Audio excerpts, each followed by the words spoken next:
Okay, so in this video, we're gonna pretend like we just woke up, like we just took our bonnet off, we took our braids out, and we're gonna get ready for the day. So, before you put any heat in your hair, be sure to grab your heat protectants and lather your hair in them before you put any type of heat in your hair, okay? Even though it's not your hair, you still want to protect it and preserve it, because who knows?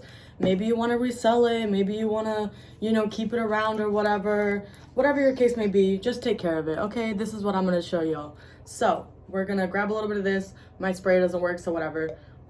And that was way too much, but we're just going to pretend like that shit didn't happen. All right, so we're just gonna grab it through. Usually I can spray it with the Kenra shit, but it's acting funny today. So I literally just poured so much in my hand. So if this shows you that you can't do too much heat protectant, then I don't know what else will. So hopefully this will help y'all. And then I'm gonna go in with more heat protectant just to be safe. Also, It's a Tan is fucking amazing. They're really expensive, but I think they're worth it. I don't know how to justify $20 for this tiny ass bottle, but it is what it is. So I'm just gonna put some of this in there. This shit will make your hair wet, so be careful. Try not to, get it all too wet and all that. I'll just go in here, kind of get it off. That should be good. Don't forget to always, always, always comb your hair. Try to brush it as many times as possible. I personally am a fan of combs over brushes, but if you were to get a brush, let me show you what brush to get. All right, so if you have a brush, you should get one of these wig brushes.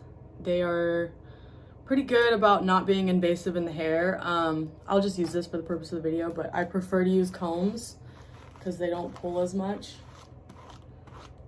So after you put your heat protectant in, be sure to brush out your hair. Always try to brush out your hair as much as you can if you can remember to. And then, we'll just kind of brush it out. Still have not put any heat in it. This is just from braids. So let's brush this out. Maybe we can tilt this a little down. Also, when you're brushing your hair, you always want to start from bottom to top, especially if you have a very long unit. This will help preserve the hair and prevent it from matting up.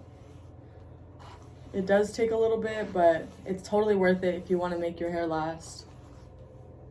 Always try to get underneath your hair too, because for me, this shit always be matting out. But yeah, I like to come in with my hand, give it a little support. Okay. And then I think she's mostly all brushed out. Cool. And I'm not gonna straighten a lot of it just because I'm lazy. But if you were to straighten it, be sure to do it in sections.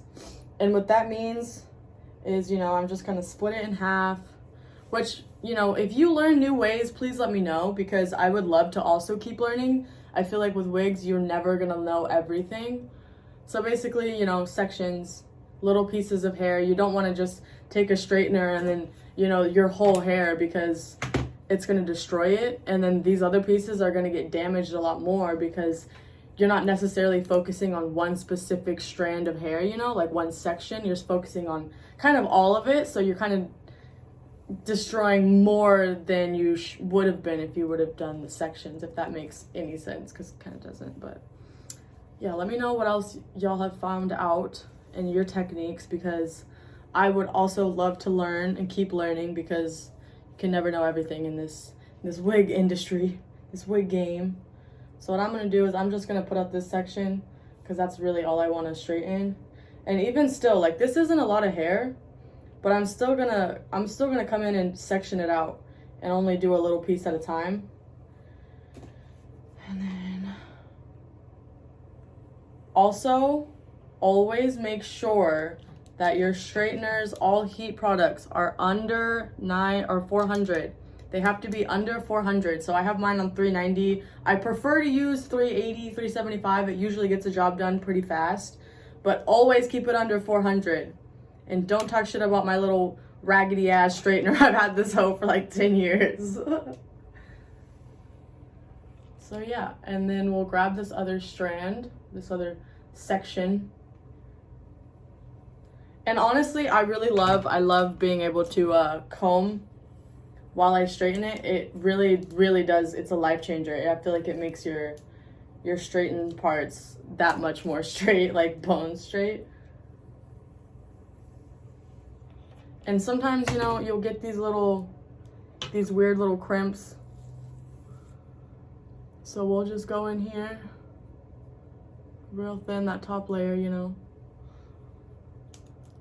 We'll comb it out.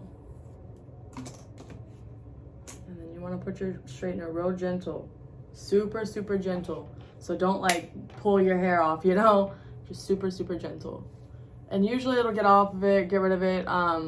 Probably just go over it with the hot comb or even like the Nairobi foam, which I'll show you in another video. So then let's do this part right here. And even still gonna section it.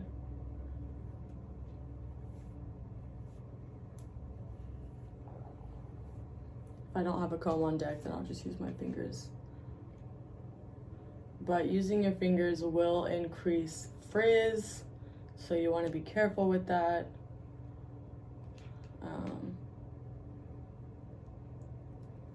But yeah, basically, always make sure that your heat irons or your heat tools are under 400 degrees. And always make sure that you are able to put in a ton of heat protectant before you put heat on your hair. And do sections. That's about it. And don't be like me with the fingers in the hair. Use a comb, because look at that. It's so straight compared to this raggedy ass side. It's fine. Yeah, I'm probably just gonna leave it like that. Your girl's lazy, but that's how you do that. And then since I already put in the heat protectants, then I could even go in with a hot comb. I could go in with like a curling iron if I wasn't lazy. I'm gonna assume like y'all are go-getters and y'all wanna do all that. So please post your videos. Let me know what it's like and I wanna see. Thank you.